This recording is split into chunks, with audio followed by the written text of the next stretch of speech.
하겠습니다. 신약성경 54페이지에 있습니다. 제가 여러분에게 봉독해 올리도록 하겠습니다. 새벽 아직도 밝기 전에 예수께서 일어나 나가 한적한 곳으로 가사 거기서 기도하시더니. 아멘. 너무 짧지요?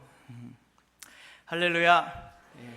오늘도 여러분 가정 하고 계신 모든 일들 가운데 우리 하나님의 돕는 손길이 함께 하시기를 주의 이름으로 축원합니다. 여러분, 담임 목사님 미주에서 정말 집회 이끄시고 또 차세대 영적 지도자들을 위한 센터를 방문하시면서 담임 목사님 위해서 그 사역을 위해서 성령께서 이끌어 주시는 사역이 될 수 있도록 계속해서 기도로 이렇게 동역해 주시면 감사하겠습니다. 오늘 말씀은 거룩한 습관, 그 중에서 기도라는 것을 가지고 여러분하고 나누고자 합니다. 기도할 때 우리는 보통 기도의 제목부터 뽑아내고 그것을 기준 삼아서 기도합니다. 살아가면서 내가 지금 겪고 있는 가장 힘들고 어려운 문제들을 하나님 앞에서 하나하나 정리하고 또 그것을 하나님께 올려드리면서 주님, 이것을 해결해 주십시오, 이런 마음으로 기도합니다. 그리고 그 후에는 마음에 있는 소망들, 소원들, 바람들, 목표들을 올려드리면서 그것을 감사함으로 아뢰면서 하나님께서 하나씩 이루어 주시기를 기대합니다. 그것은 우리가 하나님을 대하는 우리의 가장 기본적인 태도이고, 또 하나님 아버지께 나아가서 아픔을 아뢰고 이 소원을 아뢰어드리면 이것은 가장 현실적인 기도이면서 하나님과 우리가 관계를 이렇게 나름대로 쭉 이렇게 유지해 나가는 방법이기도 합니다. 기도를 이렇게 열심히 하다가 응답을 받으면 하나님이 정말 살아계시는구나 이렇게 느낍니다. 그리고 감사하면서 더욱 기도에 몰입합니다. 그런데 어떤 날은, 어떤 때에는 내가 원하는 대로 응답이 되지 않을 때가 있습니다. 그러면 혼란에 빠집니다. 내가 뭘 잘못했을까? 원래 그것은 내 것이 아니었을까? 혹시 그 자리는 내가 들어가야 할 자리가 아니었을까? 이렇게 의심하면서 책방으로 갑니다. 그리고 100% 기도 응답 받는 비결 10가지가 자세하게 나와 있는 책을 구매하여 읽습니다. 그리고 그 책을 통해 전수받은 비법대로 다시 열심히 가열차게 기도를 시작합니다. 그게 누구냐면 바로 저의 모습입니다. 남 얘기는 저는 잘 못하겠어요. 저에게 기도는 어떻게 보면 대부분 이렇게 일과 관련되어 있는 것이었습니다. 일과 일 사이에서, 수많은 일 사이에서 두려울 때, 또 어떤 일을 꼭 이루고 싶을 때 저는 기도의 자리에 나왔었습니다. 그리고 일이 잘 풀어지면 하나님 살아계신 것 같고, 또 잘 풀리지 않으면 하나님이 나를 버린 것처럼 느껴지는 그런 삶이었었습니다. 저는 그래서 돌이켜볼 때 일이 잘 되고 안 되는 것을 가지고 내가 하나님과의 관계가 좋은지 나쁜지를 생각했던 것 같아요. 여러분, 좀 이상하지 않습니까? 솔직하게 제가 정직하게 말씀드릴게요. 주일 예배지만 정직합니다. 하나님과의 관계가 늘 좋은 것도 아니고, 그렇다고 계속 나쁜 것도 아닙니다. 그렇다고 뭔가 확실한 관계도 아니고, 뭐 애매하고 불안정한데 뭔가 계속 웃으시는 분이 계셔요. 굉장히 공감하시는 것 같아요. 무엇인가 끊임없이 구하고 두드리는 모습, 하나님께 뭔가 이걸 달라고 구하는 모습, 좀 이상하지 않습니까? 여러분들은 어떠십니까? 저는 예수님의 기도하신 것을 가지고 나누려고 합니다. 여기 1장 35절은 딱 한 절입니다. 간단하게 나와 있습니다. 그리고 이것을 여러분은 너무 많이 들으셨을 거예요. 설교를 통해서. 기도하셨던 시간은 새벽이 아직도 밝기 전이고요, 기도하셨던 공간은 한적한 곳이라고 이렇게 나와 있습니다. 예수님은 다른 사람들이 잠자고 있는 이 시간에 사람들이 어떤 행동을 하기 이전에 한적한 장소로 자기 몸을 옮겨 놓으십니다. 걸어가셨다는 뜻이죠. 그리고 혼자 계셨습니다.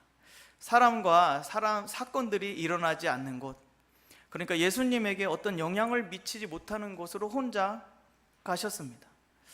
왜 혼자 가셨을까요? 저는 예수님의 일정표를 보면 아마 우리는 힌트를 얻을 수 있을 것이라 생각합니다. 예수님 능력 있으시다. 그분 끝내주신다. 그 소문이 동네에 쫙 퍼졌습니다. 그러자 요 앞부분에 바로 윗부분에 보시게 되면 1장 32절에 기록되어 있는데요, 소문이 동네에 쫙 퍼지니까 각종 병든 사람과 귀신 들려 고통받던 사람들이요, 언제 왔냐면 해질 무렵에 왔습니다. 그러면 예수님은 그날 일과가 언제 끝났을까요? 예, 굉장히 야근을 하셨을 겁니다. 일이 안 끝나죠. 그리고 지금 39절에 보시면, 1장 39절에 보시면 그 다음 날은 온 갈릴리에 다 다니시면서 여러 회당에서 복음을 선포하시고 귀신들을 내쫓으셨습니다. 자, 그러면 전날 야근했으면 다음 날은 반차라도 냈어야지. 월차라도 내고, 반차라 안 되면 반차라도 내고 쉬면서 좀 하셨을 텐데, 놀랍게도 예수님은 엄청난 일을 해왔고 그 다음 날도 눈 뜨자마자 해야 할 일이 산더미같이 있었습니다. 그런데 그분은 쉬지 않고 거침없이 일을 진행하고 있습니다. 근데 예수님의 모습을 보면, 나 어제 야근해서 오늘은 살살 말할게, 뭐 이렇게 말씀하신 적이 없어요. 그냥 일에 치이지 않고 일에 정복당하지 않고 당당하게 그 일을 막 차고 나가십니다. 어떻게 그 많은 일을 다 하시는데 어떻게 지치지 않고 생생하게 항상 그 활력을 가져 새 힘을 얻어서 사역할 수 있었을까요? 제가 여기까지 말씀드리면 교회 나온 지 3년 이상 되신 분들은 딱 눈치채실 겁니다. 아하, 오늘 목사님이 이제 날씨도 선선해졌으니 뭐 나오라고 권면하시는 걸까? 새벽기도 나오라고 권면하시는 거구나. 다 가실 거예요. 네, 여러분 탁월하십니다. 그런데 내용은 알고 나오셔야 될 것 같아서 말씀드립니다. 우리는 우리 기준으로 예수님이 이렇게 기도하실 거라 생각합니다. 이를테면 예수님도 우리처럼 기도 제목 뽑으신다는 거죠. 그래서 하나님이 맡겨주신 이 막중한 사역을 잘 감당하고 힘을 달라고, 또 말씀 전할 때 능력이 나타나고 더러운 귀신들이 막 쫓겨나가게 해달라고 기도하셨을 것 같기도 하고, 또 로마 같은 이런 짐승 같은 나라, 이 나라가 하루빨리 좀 무너졌으면 좋겠습니다 막 기도하셨을지도 몰라요. 그런데 예수님이 어떻게 기도하셨는지는 성경에 기록되어 있지 않기 때문에 아무도 모릅니다. 그리고 우리는 추측할 수밖에 없어요. 그런데 여기 오히려 성경에 아무것도 기록되지 않았다라는 것에 의해서 우리는 분명한 거 한 가지는 알 수 있습니다. 그게 뭐냐면 예수님이 기도하라고 하셨습니다 라고 하고서는 아무 말이 없어요. 그러면 늘 하던 대로 하셨다는 것을 뜻합니다. 그렇죠?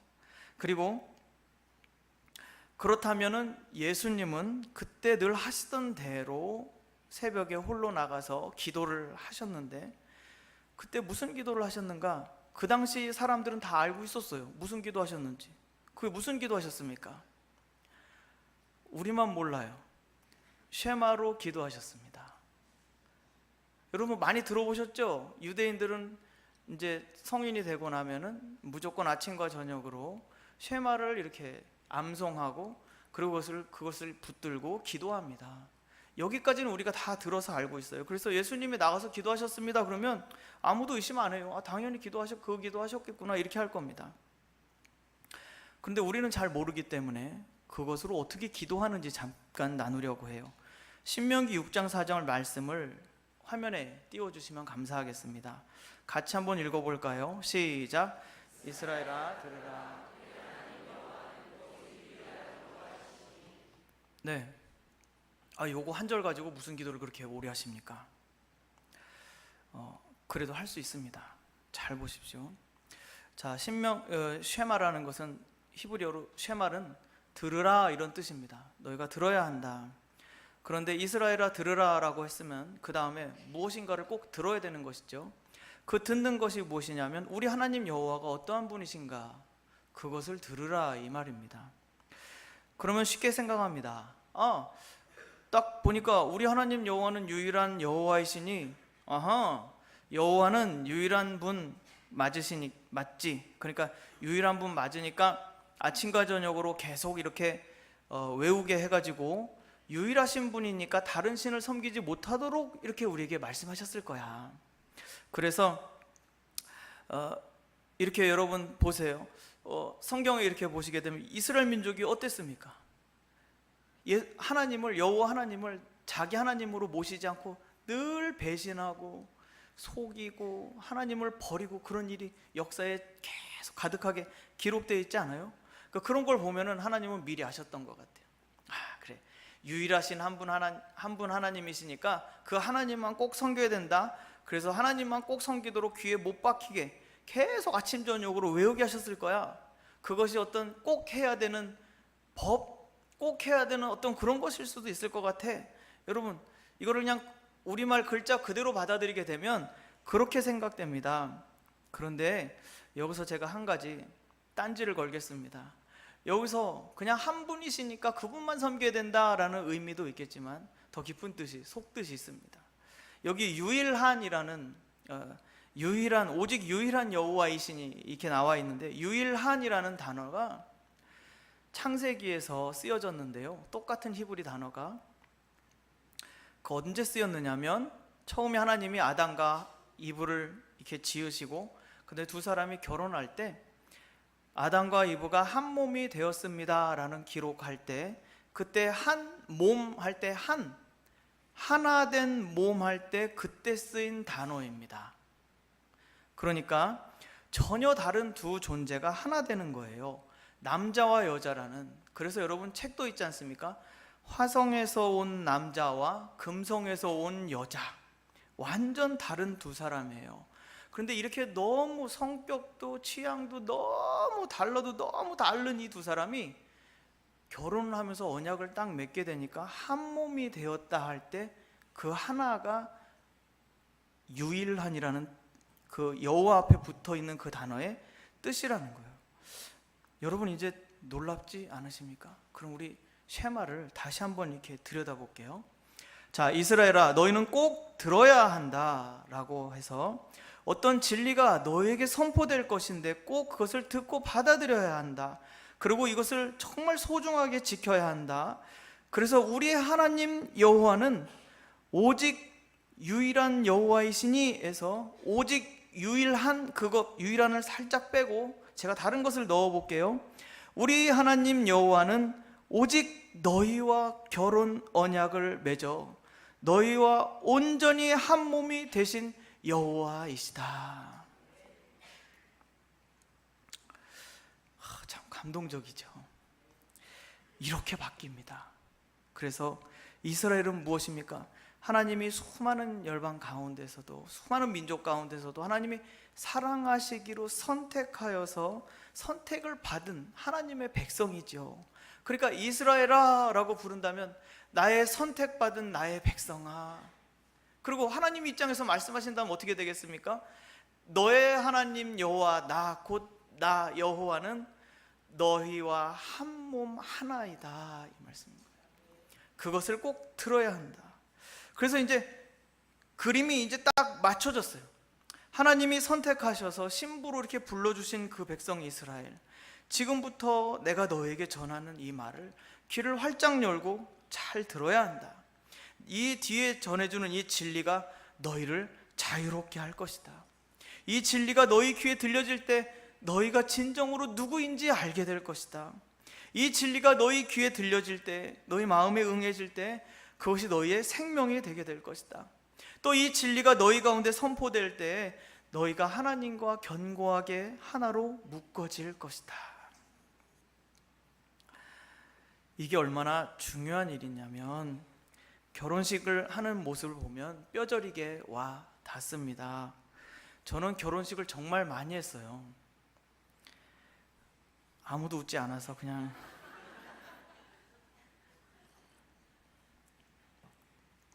중앙성결교회에서 전도사로 담임 목사님을 보좌하는 비서실에서 근무하다 보니까 봄과 가을 되면요 토요일마다 결혼식이 있는 거예요.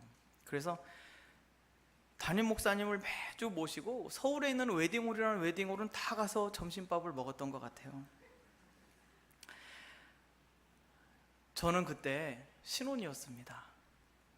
신혼살림이었어요. 남들은 다 깨가 쏟아진다고 했었는데 저는 왜 이렇게 싸우는 날이 많은지 참 힘들었습니다. 제가 오늘 아내가 2부에 나오는 줄 모르고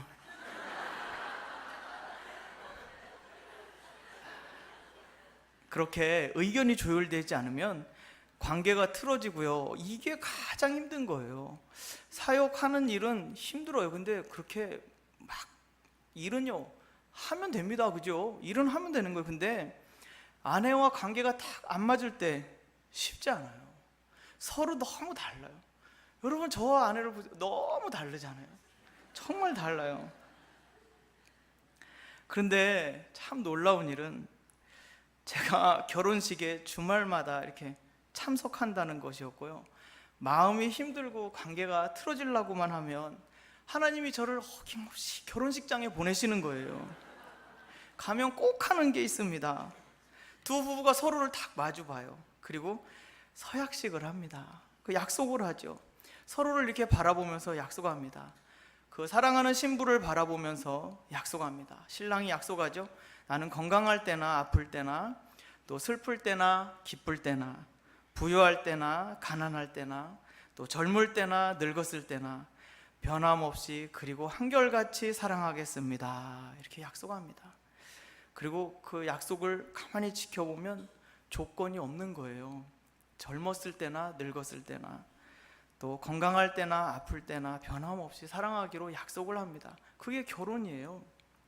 언제까지 그 사랑을 해야 되느냐? 죽음이 두 사람을 갈라 놓을 때까지. 이렇게. 그리고 언약의 반지를 서로 이렇게 손가락에 딱 끼워줍니다. 여러분 그 약속의 반지를 아무나 막 끼워줍니까? 절대 그렇지 않아요. 내 평생의 온 평생을 온전히 한 사람을 선택하여서 사랑하겠다고 결심하고 작정할 때 그것을 모든 친지 손님들을 모시고 공개적으로 선포하고 그리고 반지를 이렇게 딱 끼워주는 겁니다. 다이아몬드와 같이. 저는 다이아는 없었습니다. 다이아몬드와 같이 세상 끝날까지 변함없이 사랑하겠다고 막 약속하면서 신부의 손에 이렇게 딱 끼워줘요. 그 서약을 딱 뒤에서 이렇게 바라보고 있으면 제가 이제 신혼 때 대판 이렇게 힘들고 나서 그 앞에서 서약하는 걸 딱 본단 말이에요. 그러면 저 이렇게 딱 앉아서 갑자기 이쪽 눈에서 눈물이 주르르 흘러내리는 거예요. 내가 저럴 때가 있었는데 지금 나는 이게 뭐 하고 있는 건가? 마음을 다시 이제 바로잡는 거죠. 결혼하는 그 모습들을 보면서 눈물을 이렇게 흘리면서 제 마음을 바로잡는 거예요. 여러분 잘못됐던 마음이 바로 돌아온다는 건 뭐예요? 처음 약속으로 돌아간다는 거잖아요. 그렇죠? 모르는 게 아니에요. 했거든요. 평생 사랑하겠다 약속했거든요. 그런데 나는 그게 잘 안 돼. 너무 잘 안 돼요. 그래서 그게 확 아파서 우는 거예요. 막 눈물을 막 이렇게 흘리고 있으면 같이 가셨던 성도님들이 왜 이렇게 우시는지 아마 몰랐을 거예요. 한 번도 한 적이 없으니까요. 저는 그냥 그렇게 그 약속한 거 지키지 못하고 살아가는 내 모습이 너무 힘들어서 갈등 겪는 게 너무 힘들어서 울었고요. 그리고 그때 우리 결혼할 때 했던 그 약속 지키지 못해서 너무 슬퍼서 울었었어요. 참 그렇게 돼서 쉐마로 돌아올게요. 여러분 그게 하나님과 우리가 맺은 약속이고 우리가 돌아갈 자리라는 거 여러분 이제 느낌이 딱 오시죠? 뭐가 지금 잘못됐는지 여러분 아시겠죠? 하나님이 고르셨어요. 누구를요? 저와 여러분을 고르고 고르셨어요. 당신의 신부가 될 사람을 이렇게 고르셨어요. 그게 저와 여러분이에요. 성경에 이렇게 기록되어 있어요. 그리스도 안에서 우리를 창세전에 선택하셨습니다. 이렇게 나와 있습니다. 세상을 만들기도 전에 아버지께서는 그리스도 안에서 우리를 이렇게 선택하셨습니다. 그리고 선택하시고 나서 기록되어 있습니다. 하나님께서 너무 많이 기뻐하셨다고. 그러므로 하나님과 여러분이 어떤 관계냐면 이제는 여러분 관계를 분명히 하십시다. 하나님과 결혼하여서 한 몸이 된 거예요.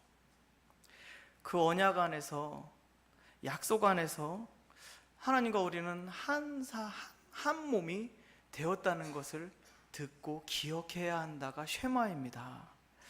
그래서 그 맺은 언약은요 참 놀랍죠. 아까 제가 잠깐 말씀드렸는데, 우리가 어떤 상태인가가, 우리가 어떤 모습을 가지고 있는가가, 우리가 어떤 허물을 가지고 있는가가 중요하지 않다는 거예요.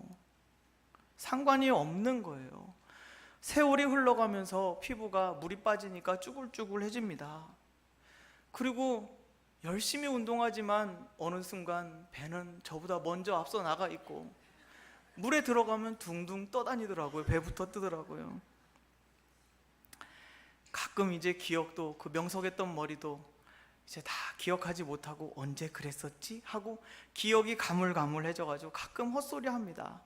그런데 여러분, 중요한 것은 그러한 우리의 연약함이나 허물들이 하나님으로부터 사랑받는데, 그리고 하나님을 사랑하는데 전혀 걸림돌이 되지 않습니다.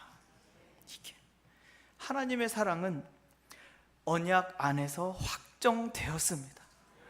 언약은 완전해요. 변하지 않습니다. 우리가 어떤 모습에 있든지 그것은 변하는 것이 아니에요. 하나님 우리를 보시면서 언약을 처리하는 것이 아닙니다. 하나님은 갱신하시는 거예요. 계속 다시 약속해 주시는 거예요.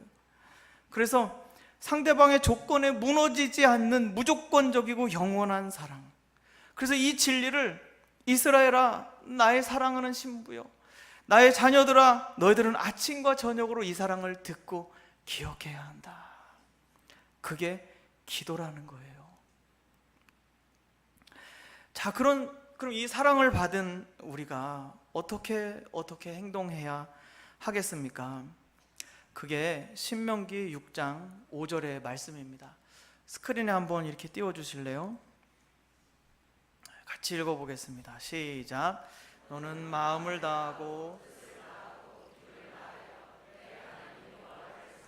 예, 그렇습니다. 여러분, 4절에서 우리가 어떠한 자인지, 어떠한 사랑을 받은 자인지, 받은 사람인지 여러분 확신하게 되었어요. 여러분은 그 언약의 대상자가 되셨어요. 그 영원한 사랑의 대상자가 되셨기 때문에 이제 그 하나님 여호와를 어떻게 사랑하고 어떻게 살아가야 하는가 라고 그 질문 앞에 우리는 다시 서게 됩니다. 하나님이 자기 목숨 바쳐서 자기 생명 다해서 우리를 사랑하셨음을 예수 그리스도의 십자가를 통해서 우리는 날마다 바라보고 확인할 수 있어요. 그 약속이 변하지 않는다는 것을 우리는 눈으로 날마다 보고 있습니다. 그러므로 우리는 사랑받은 자로서 하나님께 마땅한 것을 올려드려야 되지 않겠습니까? 그래서 하나님을 사랑하되 대충 사랑하는 게 아니고, 눈치 보면서 사랑하는 것이 아니고요, 마음을 다하고 나의 모든 뜻을 다하고 할 수 있는 모든 힘을 다하여서 누구의 하나님이요? 나의 하나님 여호와를 사랑하는 겁니다. 그게 마땅히 해야 할 것이죠. 우리가 어떻게 행동하고 어떻게 살아야 됩니까? 무엇을 하고 살아야 됩니까? 이렇게 질문할 때 여러분, 진짜 중요한 것은요, 왼쪽으로 갈까요? 오른쪽으로 갈까요? 뒤로 갈까요? 동해로 가야 되나요? 서해로 가야 되나요? 제가 엘리베이터 탁 타니까 어떤 아줌마가 뒤에서 이야기하는 거 자기들끼리 얘기하더라고요. 나는 유통업에 관련이 있어서 그쪽으로 해야 되고 동해 쪽으로 가서 일을 해야 된다고 그 얘기를 들었다면서 막 이야기를 하는 거예요. 그러니까 너무 맞다고 막 자기들끼리 박수치는 걸 봤어요. 하나님 없는 인생이 얼마나 비참한지, 귀신들이 장난치는 것에 그렇게 속아 넘어가서 견고한 토대 없이 글로 가면 좋다라고 그냥 막무가내로 믿고 달려가는 인생이 얼마나 섣불지고 불꽃으로 뛰어 들어가는 것과 같이 저는 느껴지고 보였었습니다. 그래서 우리의 삶의 태도와 방향은 우리와 언약을 맺어주신, 우리를 신부로 맞아주신 그분께 온전히 우리의 마음의 고향이 되고 우리의 마음을 온전히 그분께 올려드리는 삶의 태도와 방향으로 가야 된다는 거예요. 결혼하면 상대방에 대해서 온전히 헌신하죠. 다른 여자는 일체 눈길도 주지 않습니다. 그리고 오직 결혼한 그 사람을 위하여서 온전히 헌신해요. 월급 통장이 그대로 아내에게 다 들어가죠. 완전한 헌신입니다. 이론도 제가 가진 것이 없습니다. 완전한 헌신이에요. 그게 우리의 올바른 태도고 삶의 방향이지 않겠습니까? 그리고 그런 헌신이 있어야만, 그것이 그 헌신, 서로를 향한 신뢰와 헌신이 있을 때 그 안에서 새로운 생명이 태어나고 잉태되고 태어나고 자라서 거기가 하나님의 나라, 하나님의 땅이 되지 않겠습니까? 그게 하나님의 놀라운 비밀이에요. 여러분, TV에서 나오는 감정적이고 분위기적 사랑에서 여러분 돌이키십시오. 텔레비에서 나오는, 누가 유명합니까 요즘에? 원빈, 누가 유명하죠? 네. 네, 하여튼 그런 분위기적 사랑에서 여러분 돌이키십시오. 그리고 예수 그리스도 안에서 몸 찢고 피 흘려 우리에게 자기 자신을 온전히 내어주신 그분의 언약적 사랑, 언약 안에서, 약속 안에서 신실하게 베풀어 주신 그 사랑에 여러분 눈을 뜨시기 바랍니다. 여러분이 있을 자리는 바로 그 자리입니다. 기도는요, 그래서 우리의 본래 자리를 찾아가는 것입니다. 본래 자리는 어디입니까? 처음 약속했던 바로 그 장소, 처음 약속했던 바로 그 내용이 우리의 본래 있어야, 우리 마음이 있어야 될 자리가 아니겠습니까? 그러므로 이제 말씀을 마무리하려고 합니다. 예수님의 새벽 기도로 다시 돌아가 봅시다. 예수님께서 그 바쁜 야근과 그 바쁜 사역 일정 가운데에서도 그분은 어느 한 시간을 딱 정하셔서 한적한 곳으로 나가셨습니다.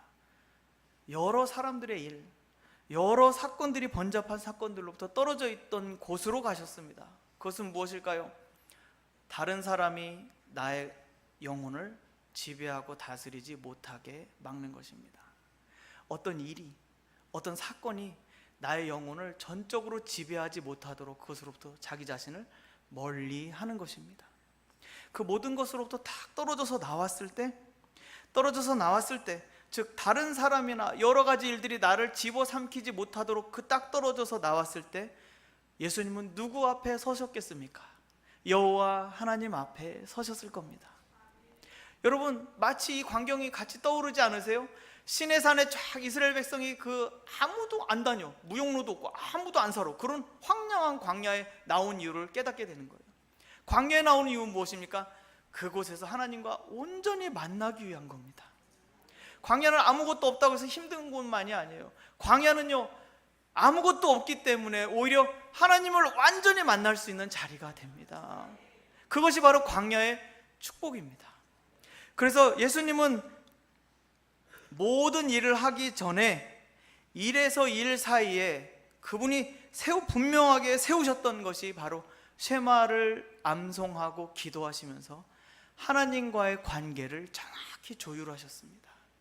그 조율은 어떻게 되는 것입니까? 진리가 귀에 선포됨으로써 이스라엘아 들으라, 우리 하나님 여호와는 오직 유일한 여호와이시니, 이것을 계속 이렇게 암송하는 거예요. 그러면 이게 내 귀로 들어가겠죠? 이 들어간 음성이 바로 진리의 음성이 되는 것이고, 아버지의 음성이고, 우리를 사랑하는 그 신랑의 음성이고, 우리를 신부로 맞아들여서 영원히 변치 않고 사랑하겠다는 하나님의 약속이 이 귀 속으로 들어가서 우리 자신을 바꾸어가는 것입니다. 우리는 스스로 온전하게 될 수 없어요. 우리는 너무나 허물이 많고 금방금방 마음이 왜 이렇게 많이 바뀌는지, 우리는 스스로 온전하게 될 수 없습니다. 다만 하나님의 말씀의 진리가 우리를 사로잡을 때, 그분의 온전한 사랑 안에 우리가 들어가게 될 때 우리는 온전하게 되는 줄로 믿습니다. 그래서 이것이 바로 예수님의 삶과 사역을 붙들어 주셨고, 하나님과의 온전한 관계로 하나님과 마음이 딱 이렇게 일치가 되어서 그분을 온전하게 하고, 항상 그 정점에서, 그 영점에서 모든 일들을 처리하고 시작하셨습니다. 그러므로 여러분, 제가 마지막으로 정말 권면드립니다. 8년 동안 한결같이 말씀드린 것, 복음 안에서 여러분과 하나님은 하나입니다. 이제부터는 절대 이런 질문하지 마십시오. 하나님이 언제 나와 함께 하실까? 이런 질문하지 마세요. 그리고 의심하지 마십시오. 그리고 저에게 와서 이런 말씀도 하지 마십시오. 요즘 제가 말씀을 좀 읽어보니까 조금 가까워진 것 같아요, 목사님. 이런 얘기하지 마세요. 제가 요즘 기도를 좀 못했더니 하나님하고 좀 멀어진 것 같아요. 이런 얘기 하지 마세요. 들으시는 하나님 너무 섭섭하십니다. 하나님은 약속을 통해서 여러분 안에 이미 들어와 계시고 여러분 안에서 여러분을 자유케 하시고 해방하시려고 모든 준비를 다 하셨고, 이 하나님의 아들 예수 그리스도께서 여러분 안에 들어오셔서 부활의 생명으로 여러분을 완전히 회복하실 것인데, 그렇게 기다리고 여러분이 하나님을 인정해 주기를 그렇게 기다리시는데 어떻게 그런 말을 저에게 하실 수 있습니까? 하지 마십시오. 하나님이 제 안에 계셔 주셔서 너무 감사합니다. 제가 잠시 하나님을 잊어버려서 너무 미안해요. 그게 우리의 고백이 되지 않겠습니까? 하나님과 우리가 맺은 언약을 기억한다면 그게 우리가 마땅히 해야 될 일이 아니겠습니까? 하나님과 멀어졌다고 느낀다면 우리가 정말로 어디로 돌아가야 되겠습니까? 하나님과 우리가 하나였던, 하나로 약속되던 바로 그 자리, 서로 헌신하기로, 서로 사랑하기로, 목숨이 갈라놓을 때까지 사랑하기로 약속했던 바로 그 자리로 돌아갈 때 우리 안에서 눈물이 흘러나오는 것이 아니겠습니까? 하나님, 제가 잘못 살았어요. 하나님 미안해요. 하나님 버리고 살았어요. 하나님 무시하고 인정하지 않고 살았어요. 하나님 미안해요. 하나님 저를 이렇게 약속해 주셨는데 제가 그걸 그렇게 버리고 떠나갔어요. 하나님 미안해요. 그게 우리가 회개하는 기도입니다. 그게 우리가 아버지께 올려드릴 수 있는 것이고요. 그러한 기도를 통해서 하나님과 날마다 점점 더 하나 되어 가시기를 바라겠습니다. 읽고 마쳐야 될 것 같아요. 그리스도께서 새 언약을 세우심으로 여러분은 하나님이 세우신 새 언약의 당사자, 대상자가 되셨습니다. 바로 그 당사자임을 믿으시기 바랍니다. 하나님은 변함없이 여러분과 함께 한 몸이 되어 계십니다. 여러분 안에 계신 그 하나님을 날마다 사랑하고 섬기며 그분께 헌신하시기를 바랍니다. 그리고 여러분의 그 사랑을 주님께 온전히 올려드림으로 하나님의 사랑이, 그 열렬한 사랑이 여러분 안에서 열매 맺게 되기를 축원합니다. 아멘. 우리 같이 함께 말씀 붙잡고 기도하는 시간 갖도록 하겠습니다. 함께 합심하여 기도하겠습니다. 하나님, 오늘 이 시간에 주님 앞에 나왔습니다. 하나님, 우리에게 약속 주신 거 잊어먹고 세상 거 구하느라고 이 모든 시간들을 다 허비하고 말았습니다.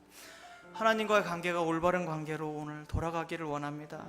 그 약속하셨던 바로 그 장소로 제가 돌아가겠습니다.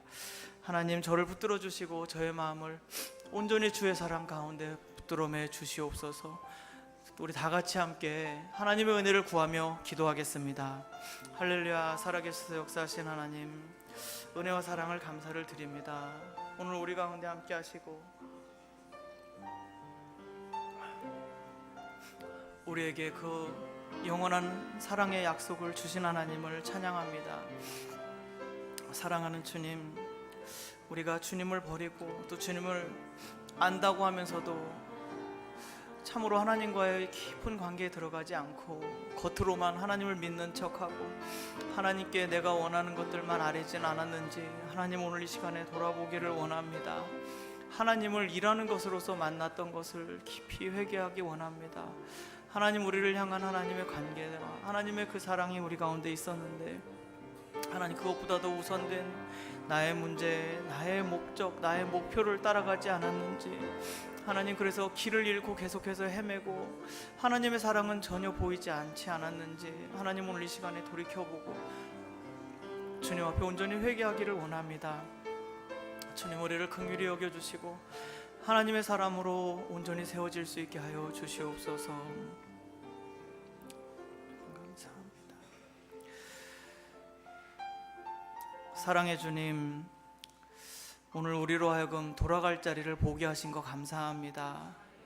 내 안에 있는 문제와 내 안에 있는 모든 목적들, 내가 이루고 싶은 것들, 그래서 그것들을 하나님 앞에 다 아뢰면서 기도를 열심히 하고 있다고 생각했지만은 돌이켜보니 하나님을 일로서만 만났고 그 일을 이루어주신 하나님으로서만 생각해왔음을 고백합니다. 하나님이 우리를 이렇게 사랑하셨는데 그 사랑을 기억하지 않고 알려고도 하지 않고 그 사랑이 있는지 없는지 의심하면서 수많은 나날들을 보냈던 것들을 이 시간에 진정으로 회개합니다. 하나님, 제가 여호와께로 돌아갑니다. 나를 사랑하셔서 자기 목숨 내어버려 주신 그분을 향하여, 내 하나님을 향하여 돌아갑니다. 오늘 나의 마음을 붙들어 주시고 오늘 이 시간 주님의 사람으로 온전히 세워질 수 있게 하여 주시옵소서. 우리를 또 죄와 저주에서 구원하여 주시고 하나님의 자녀의 영광에 오르게 하신 그 은혜를 감사를 드립니다. 이제 그 감사한 마음을 담아 믿음의 예물을 주님 앞에 올려드립니다. 우리에게 부어주신 그 수입의 10분의 1을 거룩히 구별하여 이 모든 은택이 주님이 주신 것을 인정하며 올려드립니다. 드리는 손길 위에 하나님 복의 복을 더하여 주시고 날마다 지경을 넓혀주시며 그 창고가 차고 넘칠 수 있도록 하여 주시옵소서. 또 주님의 사역을 위해 드리는 목적 헌금과 감사의 제목과 또 함께 올려드리는 이 감사헌금 지극한 정성을 다해 올려드리오니 주님 받아주시고, 또 저마다 여러 제목으로 믿음의 예물을 올려드린 것과 보이지 않게 봉사하며 공개한 모든 그 손길, 주님만 아시는 그 봉헌도 받아주시기 바랍니다. 하나님, 이 자리에 함께 참석하지 못한 환우들과 또 해외에 나가 있는 가족들, 학업으로 또 군복무로 선교로 떨어져 있는 자녀들에게도 일일이 찾아가 주시고 오늘 이 시간에 부어주시는 이 은혜가 함께 있게 하여 주시옵소서. 이 헌금 주님의 뜻을 따라 사용되게 하여 주시고 닿는 곳마다 생명 살리는 역사가 일어나 하나님의 영광이 드러나게 하여 주시옵소서. 주님을 사랑하는 마음으로 나왔지만 정작 작은 예물조차도 드리기 어려운 성도님도 있습니다. 주님이 그 마음을 헤아려 주시고 날마다 찾아가 주셔서 더 많이 축복하여 주시기 바랍니다. 오늘도 예배를 통하여 우리 주님 영광 받으신 줄 믿습니다. 감사를 드리옵고 이 모든 말씀 예수님 이름으로 기도드립니다. 아멘. 우리 다 같이 찬송가 171장 함께 부르시겠습니다.